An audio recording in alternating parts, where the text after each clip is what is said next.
La estrategia del día es traída para ti por BloombergLinea.com.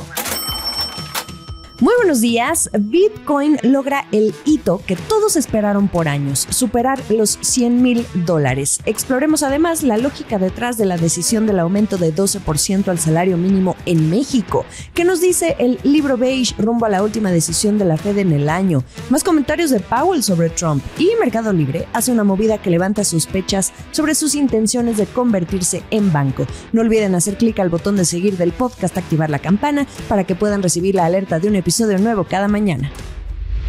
¿De qué estamos hablando?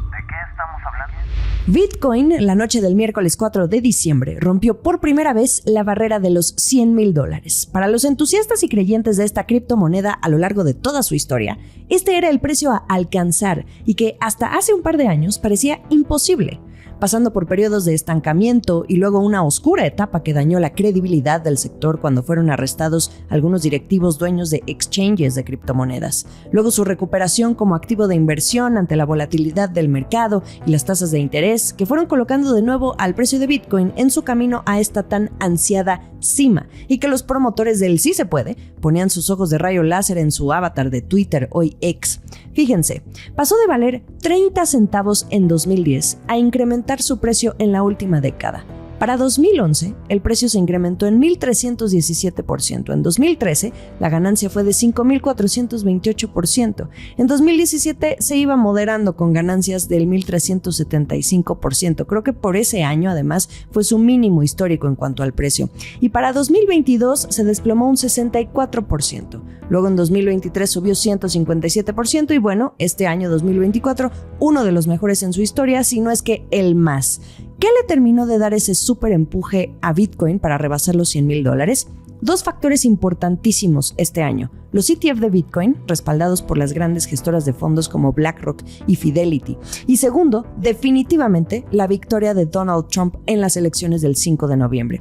Al día siguiente de saberse ganador, el precio ya superaba los $76,000 y desde entonces el precio ha ido escalando, con algunos retrocesos en las últimas semanas, teniendo a todos con las palomitas en la mano, haciéndola de emoción, porque cuando estuvo a punto de llegar a los 100,000, retrocedió un poco, pero finalmente, la noche del miércoles 4 de diciembre, esto se logró.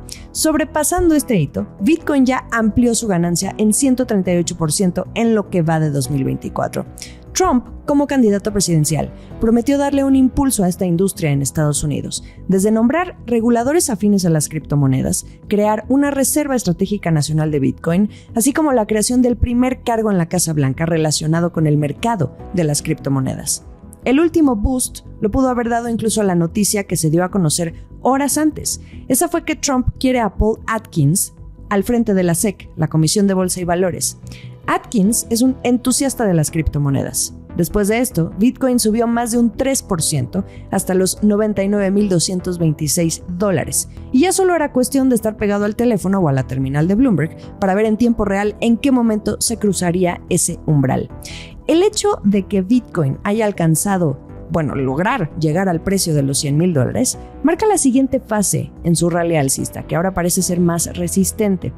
Un precio de $100,000 eleva además el valor de Bitcoin a casi $2 billones y lo convierte en un activo de inversión mayor que todas las empresas públicas, salvo algunas excepciones como Nvidia, Apple y Alphabet. Pero según datos de Bloomberg, es un valor de mercado incluso mayor que el de los mercados de deuda pública de naciones como España y Brasil, y uno que se acerca a la capitalización bursátil de todo el índice FTSE 100 de acciones británicas. Recordemos rápidamente de dónde salió Bitcoin. Esta criptomoneda nació tras la crisis financiera mundial de hace 16 años y fue lanzada en 2009 por un creador, nadie sabe qué o quién es, bajo el seudónimo Satoshi Nakamoto, con el objetivo de ser una alternativa de moneda libre de control gubernamental. Nadie sabe nada sobre Nakamoto, si es una sola persona o es un grupo de personas. A la fecha no se sabe y es uno de los misterios más grandes a lo largo de la vida de esta criptomoneda. Pero lo que ha ocurrido a partir de su creación es una evolución sorprendente, con todo y sus partidarios o detractores. La voz. El salario mínimo será de 278.80 pesos diarios a partir del 1 de enero de 2025, el primer año del sexenio de la presidenta Claudia Sheinbaum. Así lo acordó el Consejo de Representantes de la Comisión Nacional de Salarios Mínimos, la CONASAMI, y se confirma lo que había anticipado la presidenta Claudia Sheinbaum en octubre, porque la novedad es que es la primera vez en 6 años que el aumento no es de entre el 15 o 20%, como había venido aplicándose en el sexenio de su antecesor, de López Obrador, sino que esta vez fue menor. Para el próximo año, el aumento del salario mínimo general será de 12%. Un poco de contexto. Cuando se trata de negociar el salario mínimo, los empresarios siempre piden un aumento un poco más conservador. De hecho, este aumento del 12% los tiene contentos porque el año pasado es el mismo porcentaje que pedían para el salario de 2024. No se les hizo porque quedó de 20%. Pero luego tenemos a los sindicatos que por el contrario suelen pedir más. Por ejemplo, el año pasado, que en lugar de un aumento de 20, lo buscaban de 25%. Es un estira y afloje que requiere cálculos además que consideren no generar presiones adicionales a la inflación, costo laboral o temas de productividad laboral. El sexenio de López Obrador había comenzado con un salario mínimo de 88 pesos hasta terminar por arriba de los 200 pesos. Por supuesto que esto fue calificado de positivo, aunque aquí vienen los peros.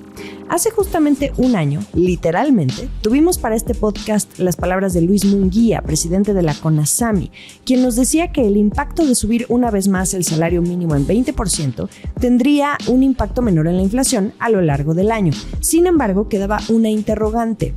¿Hasta cuánto más se iba a poder seguir con aumentos de doble dígito, especialmente del 20%?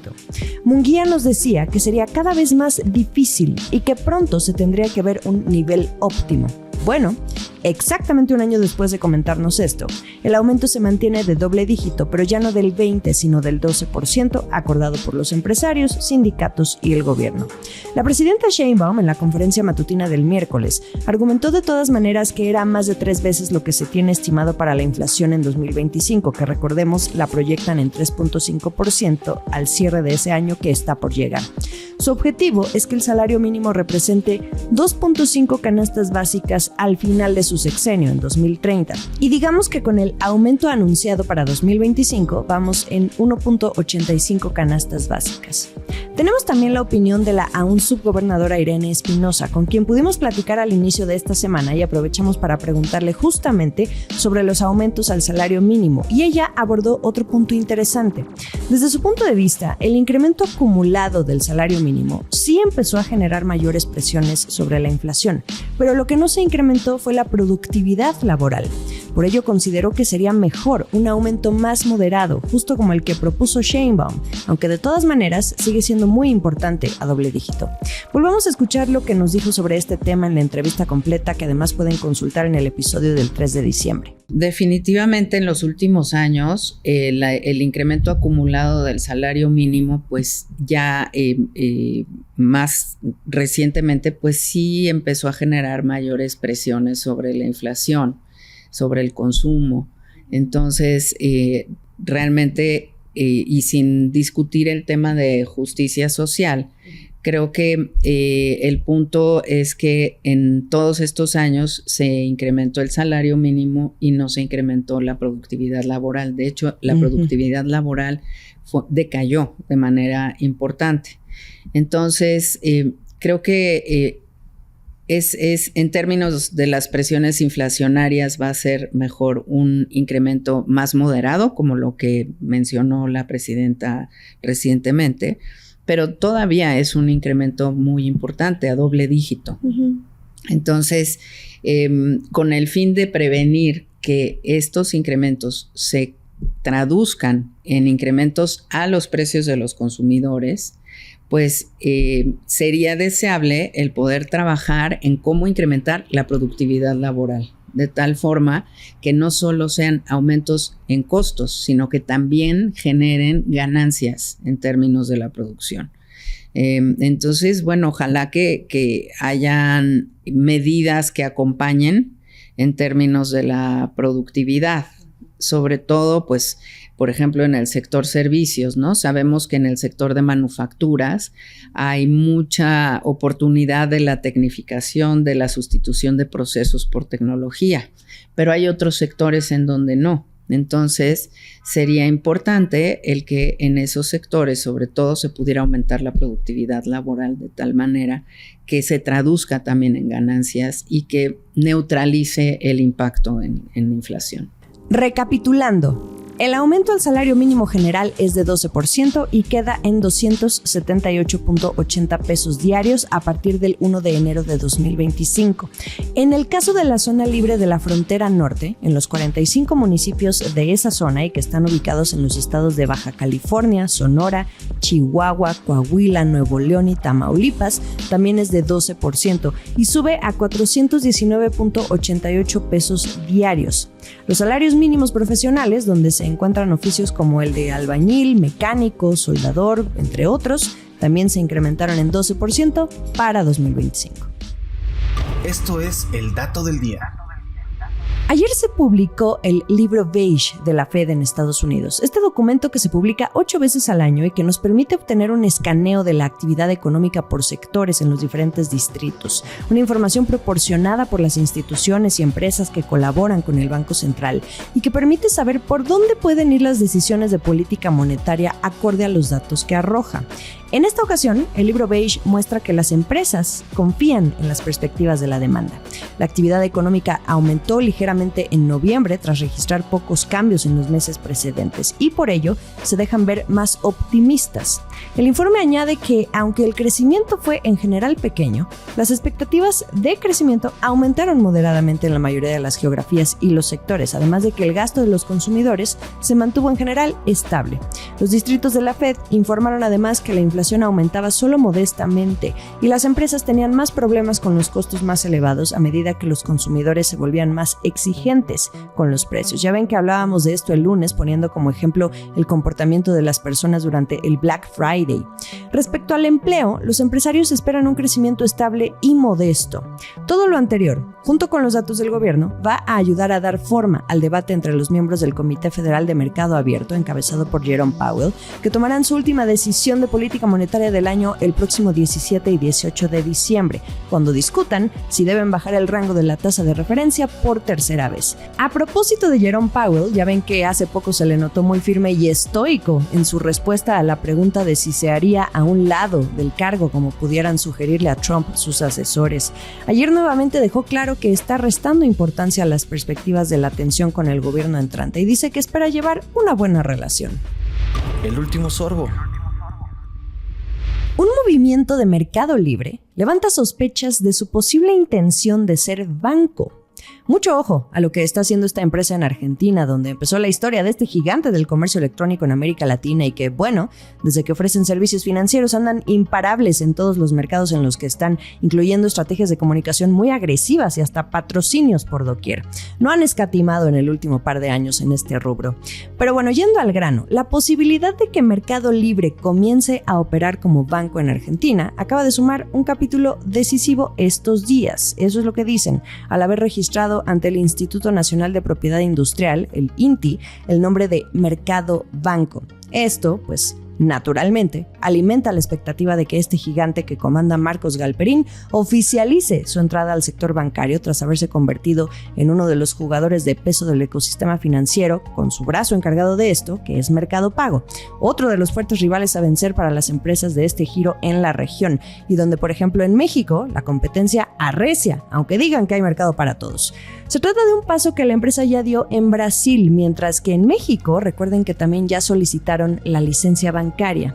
Esta noticia, respecto a lo que está sucediendo en Argentina, fue confirmada por fuentes de la compañía al buró de Bloomberg Línea en este país, aunque parece que puertas adentro de Mercado Libre le restan importancia al asunto.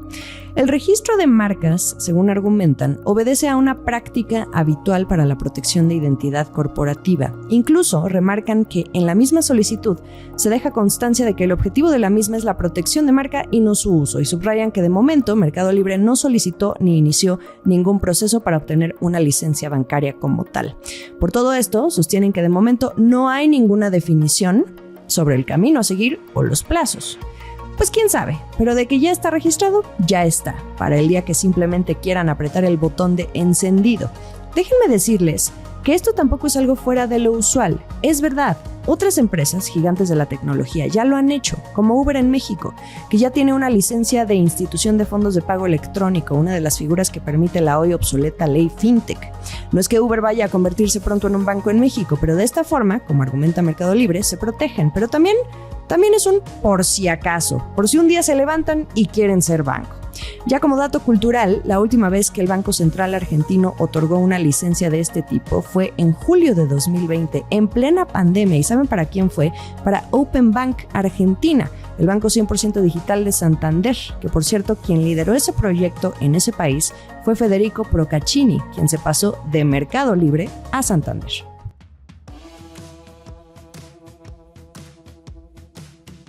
Lo mejor de la información económica y de negocios está aquí en La Estrategia del Día. Estamos en ex-Twitter como @laestrategiamx, en Instagram me encuentran como @JimenaBusiness y en YouTube los episodios completos en video. Esta fue La Estrategia del Día, escrito y narrado por Jimena Tolama, producido por Arturo Luna y Daniel Hernández. Que tengas un día muy productivo.